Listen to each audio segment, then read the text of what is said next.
Bonjour à tous et bienvenue sur la chaîne du Maybe Planet. Samedi 18 septembre, France Inter, dans le cadre de l'émission Les Aventuriers, est revenu sur le bolide qui avait été observé dans le ciel breton le 5 septembre. Alors c'était une observation qui avait fait beaucoup de bruit et qui a été vue par beaucoup de personnes. Vous avez d'ailleurs la carte des observations partagée par l'IMO, l'International Meteor Organization, organisation qui n'est pas abordée dans cette capsule d'un peu plus de 4 minutes de France Inter. L'invité de cette émission, Les Aventuriers, c'est Brigitte Zanda, chercheure spécialiste des météorites. Nous partageons cette émission dans le cadre de la veille médiatique que nous faisons régulièrement, également à des buts d'archivage. Bonne écoute.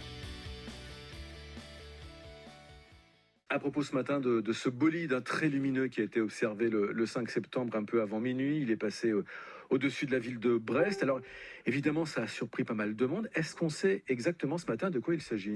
C'est un objet céleste qui a illuminé le ciel breton. Plus de 600 personnes ont rapporté l'avoir vu.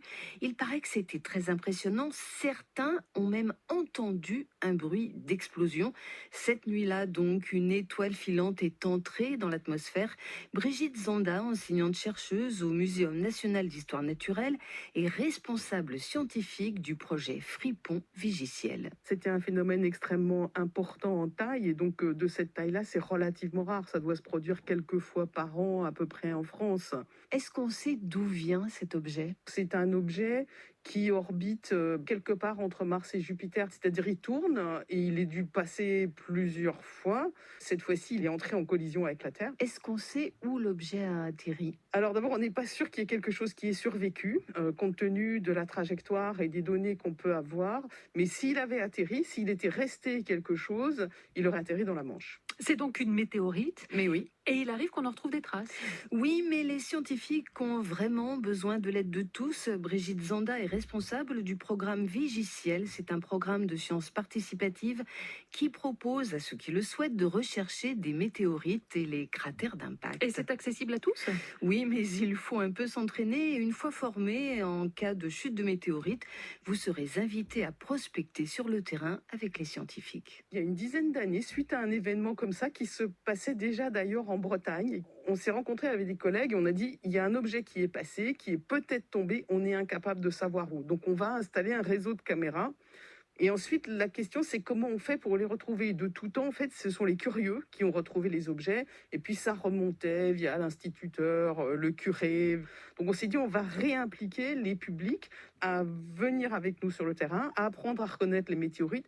On part en bande et on circule dans la parcelle et on regarde tous les cailloux qu'on voit au sol. Aujourd'hui, on retrouve une météorite tous les 10 ans en moyenne sur le territoire français. Et avec les sciences participatives, ce devrait être une par an. Et cette météorite qui a illuminé le ciel breton, on ne pouvait pas anticiper son arrivée ? Elle était trop petite pour être vue par les télescopes, mais voici comment est surveillé le ciel en France. Alors, il y a deux choses dans la surveillance du ciel. Il y a ce qu'on peut faire avec un télescope, donc pour regarder loin, surveiller les objets. Et là, je vous rassure tout de suite, il n'y a pas de gros objets qu'on connaisse qui soient susceptibles d'entrer en collision avec la Terre. Et puis, il y a la surveillance qu'on effectue, nous, dans le cadre du réseau Fripon. Donc là, c'est un réseau de caméras, mais il ne voit les objets qu'au moment où traverse l'atmosphère. Fripon surveille le ciel 24 heures sur 24. Les scientifiques ont installé 100 caméras en France. Un logiciel analyse les images et détecte les événements lumineux. En 4 ans, le réseau Fripon Vigiciel a recensé environ 5000 objets. La plupart se sont désintégrés. Alors paraît-il, Fabienne, qu'une météorite sur 5 est un objet rare. Et c'est vrai. Et une météorite peut être une nouvelle fenêtre sur un moment de l'histoire du système solaire ou un endroit qu'on ne connaît pas. Les météorites, elles sont issues pour la plupart d'entre elles de petits corps du système solaire.